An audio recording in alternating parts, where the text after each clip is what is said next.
Right, hello everybody. This is the update on the presentation for the summer 2022 exams for the English subjects. That's English language, English literature and English literature at A level for year 13s.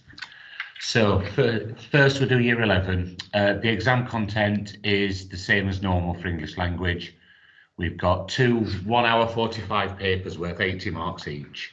Paper 1, responding to fiction. So it's basically extracts from fiction pieces, just like one page, usually a page of text, and then writing to describe for question 5, because we're decided against the narrate. To describe, we get better options. Paper 2 is non-fiction. You get 2 sources, 2 texts, usually articles, letters, speeches, essays, and the normal 4 questions to those. And then we've got writing non-fiction for a question 5.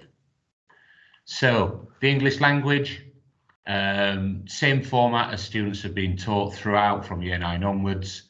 You've got the 4-mark question that the paper begins with on paper 1, which is basically find 4 things, and it's 4 simple sentences about the text, and that's something that students should be getting 4 out of 4 on every time.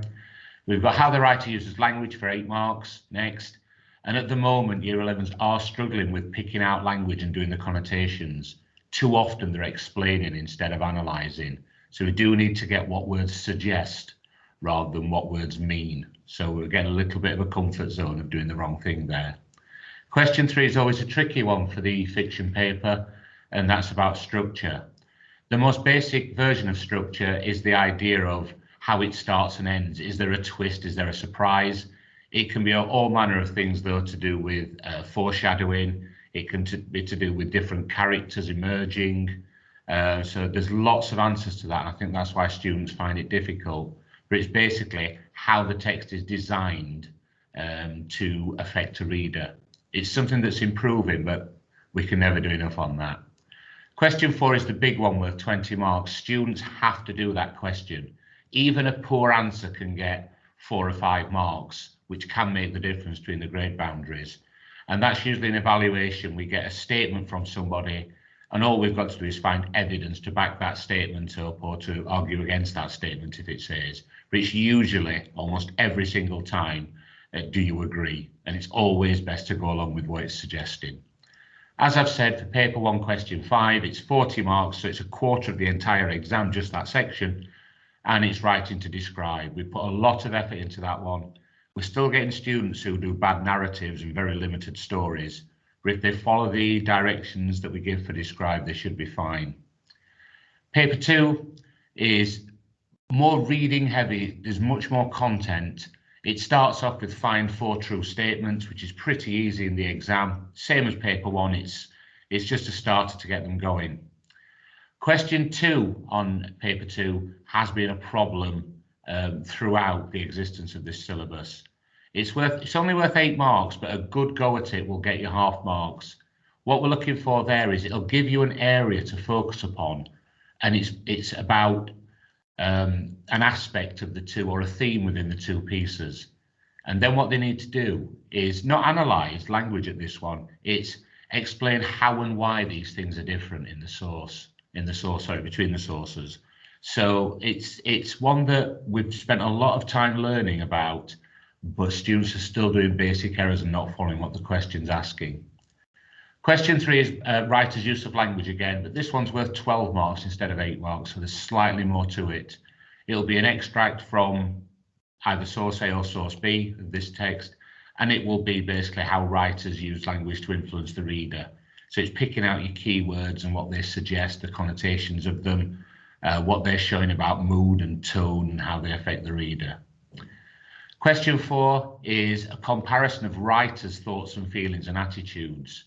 And again, this is a question that's worth 16 marks. It's really important, but it's important that the students recognise the writer's viewpoint and how they put that across.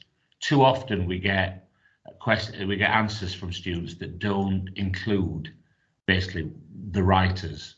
And that's the whole point about this one, how the writers have got different viewpoints, different opinions, and the different language and devices they use to get this across.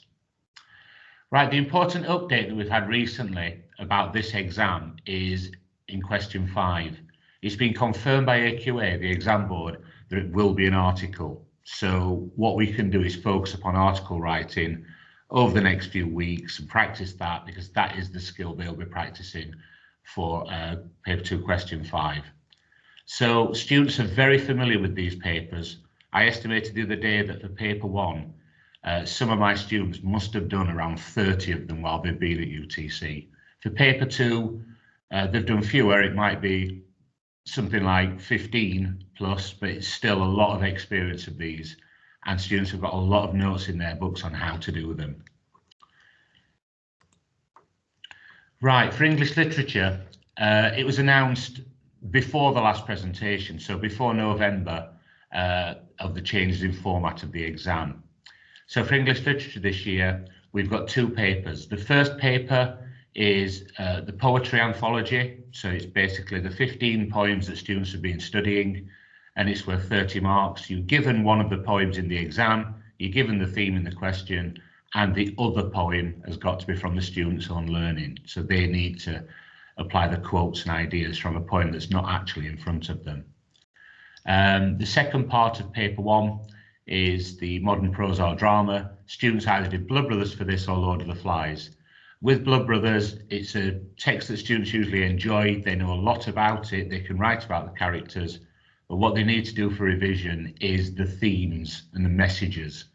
That's the important aspect of this. Almost any student can write about Blood Brothers quite well, but to write about it and get to the higher marks is the real trick there. Only one class has done Lord of the Flies. We've had some promising responses from that, but they will need to revise that thoroughly. If they have a problem with it, there's always the Blood Brothers, which they've done before, as a fallback. Paper 2 is Macbeth. We've covered Macbeth recently with Year 11. We've done essays recently, so they should be pretty fresh when it comes to Macbeth essays. We're also doing Macbeth in the mock exam and poetry. And so those 2 sections, the 2 section A's on the exams, will be in the mock, and we've done a lot about them recently. Section B is unseen poetry. We've done some unseen poetry in class. The important thing about the unseen poetry is basically completing both of the questions. One of them is an essay about one of the poems, and the other one is just a short 8-mark question comparing something about the 2 poems. It doesn't take long at all. So the thing that's missing from the exam content is the 19th century novel, which we've cut out because we did it a long while ago, and different classes did different novels, and the poetry will probably garner better marks. So the key dates coming up for English and English literature at GCSE, we've got mock assessments beginning on the week commencing the 4th and 14th of March, and we've got interventions on Wednesdays at period 7 after school. Some students have been invited for specific intervention, but what we'll be doing over the next few weeks, every Wednesday there will be a different poem from the anthology we'll be covering, so students can catch up if they've missed anything. We'll be advertising it in lessons and in the classrooms and perhaps in form tutor time, but students will get a chance to fill those gaps in, particularly on the poetry. So language paper 1 is the 18th of May in the morning, it's 1 hour 45. Language paper 2 is the 10th of June, so there's a big gap between the 2 of them to allow for any mishaps or things that might happen. That's also 1 hour 45. English literature paper 1 is the 25th of May, so it's before spring bank holiday, and that's 1 hour 40 minutes. And then English literature paper 2 is 1 hour 45, and that's on the 8th of June. So by the 10th of June, the English exams will have finished. So for revision, we keep putting on resources on Teams.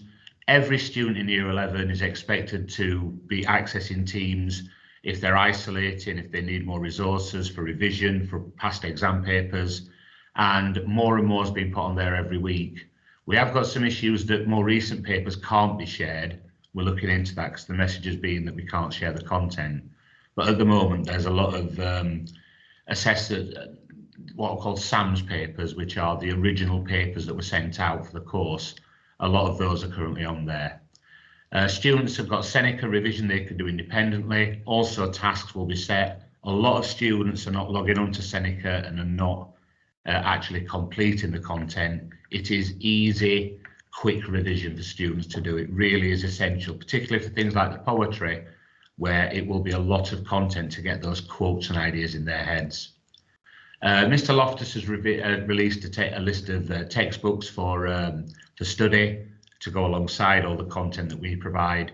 And knowledge of the text is so important, particularly for literature. For language, not so much, it's the skills, but for literature, students really do have to do the extras if they're going to get more than a 5. They need to have a good depth of knowledge about the Shakespeare play, about the characters, the themes, the messages and the context. And it's similar for the other ones as well, particularly the poetry and knowing which poem is which and being able to do an approximation of some of the quotes.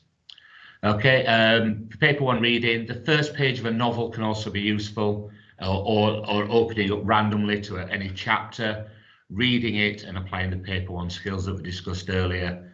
So, you know, how the writer's using language, how the writer's using structure, what the message, what the theme is in this. And for paper 2, quality newspapers and internet articles from quality newspapers are the key to this. For raising students' reading levels and standards, it must be something more challenging than the easy text they can access at times on blogs and on the more tabloid newspapers. But you know, we've only got a few weeks left, and they really do need to get into this because the texts that are in question, the paper 2, sorry, they do tend to be from your more broadsheet newspapers. They do tend to be of a much more rigorous, much more varied vocabulary, and it doesn't hurt students to look up these words to get used to using them, because once they've learned them, they can use them in their question 5s. So the films for the text are also available. We've got some links to some of those, but they are generally available on things like YouTube. And obviously internet research, different opinions and views about characters and texts. It doesn't hurt to get some different ideas about the themes and to develop their own ideas about characters and messages and how to analyse the texts. So at this point, at 16 minutes, it's English Literature A-level. And we've got the course there. Paper 1 is Aspects of Tragedy. It's a closed book exam. So no book will be allowed. We've got Othello, Death of a Salesman, and the John Keats poetry. Paper 2 is the crime writing. Blank copies of the set text are provided, as it says there. We've got the first part, which is unseen crime extracts, which is similar to GCSE, where you get an extract from a text and you look at the crime elements within it. We've got the anthology poetry, including Browning, Wilde and Crabbe. We've got Atonement by Ian McEwan and Hamlet by William Shakespeare, the second of the plays that we've covered.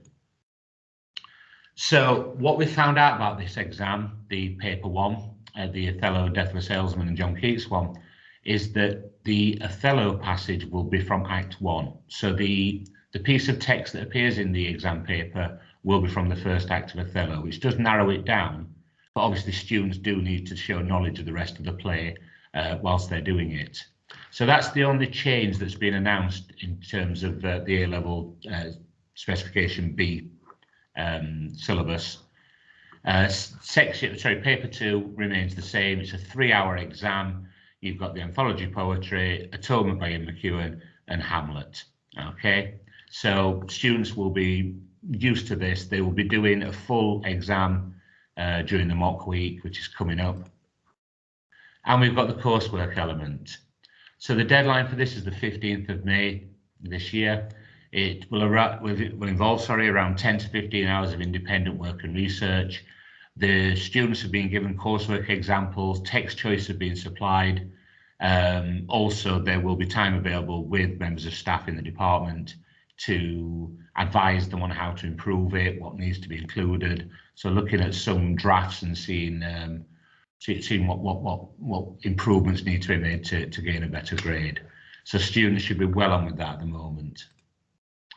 So the key dates for the year 13s, we've got, like with the year 11s, mock assessments starting the 14th of March. The timetable is currently being distributed to students, so they'll have more specific knowledge of that.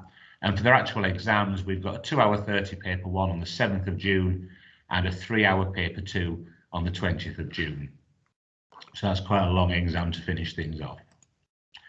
Okay, for the revision for year 13, we've got the Microsoft Teams, the past papers, the critical essays, the student essay examples as guides, Seneca as well as involved. We've got National Theatre resources for productions of the Shakespeare plays. The films are available as well for Atonement, Hamlet, and for Othello. We've got internet research. British Library resources are also very useful for things like this. We've got reading across the genre. It doesn't hurt also to be looking at crime genre on TV shows. There are many detective dramas, and often they're based on novels and short stories. But having a good knowledge of the crime genre will really help for their paper 2. And then we've got revision notes again. Yoke notes might be simplistic, but it's a very straightforward, good guide to get some ideas in students' heads. We've got the literature companions and the stuff that's used in lessons. Okay, any further contact needed on these for year 11 or 13? We've got the email addresses for the 3 members of staff in English there. Also, obviously, through the usual channels, we can be contacted. Okay, so any questions are welcomed, and we'll clarify anything that needs to be, or update anything that needs to be updated. Okay, thank you very much for that.